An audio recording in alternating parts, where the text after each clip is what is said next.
Creative economy అనేది చాలా boom అవుతుంది. ఏదైతే ఆడియో విజువల్ ఎంటర్టైన్మెంట్ ఇండస్ట్రీ ఉందో చాలా మార్కెట్ క్రియేట్ చేస్తుంది. దాన్నే ఆరెంజ్ ఎకానమీ అని కూడా అంటున్నాం.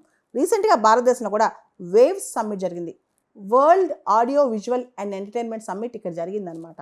సో మూవీ ఇండస్ట్రీ అనేది అమెరికా వాళ్ళ movie industry research firm Prod Pro ప్రకారం వాళ్ళు ఒక రీసెంట్ యాన్యువల్ రిపోర్ట్ రిలీజ్ చేశారు. దాని ప్రకారం ఏంటంటే అమెరికా మొత్తం last year $14.54 billion movie making మీద ఇన్వెస్ట్ చేసిందంట, మూవీ ప్రొడక్షన్ మీద ఇన్వెస్ట్ చేసిందంట. 2022తో పోలిస్తే అది 26% తక్కువ. ఏదైతే మూవీ ఇండస్ట్రీ ఉందో అది జాబ్స్ కానీ, ఎకానమీ కానీ, ట్యాక్స్ కానీ, బిజినెస్ కానీ క్రియేట్ చేస్తుంది.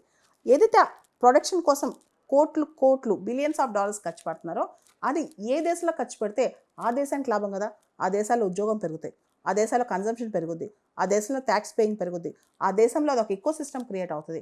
మూవీ అనేది సాఫ్ట్ పవర్. మనం చూడండి, RRR మూవీ కానీ, బాహుబలి మూవీ కానీ మన సాఫ్ట్ పవర్ని ఏ విధంగా ప్రపంచ స్థాయిలోకి తీసుకెళ్ళిందో. కాబట్టి మూవీస్ అనేది ఒక సాఫ్ట్ పవర్ అనమాట.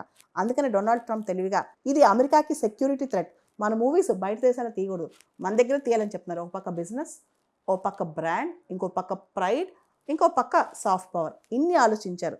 ట్రంప్ పెద్ద బిజినెస్ మ్యాన్ కదా.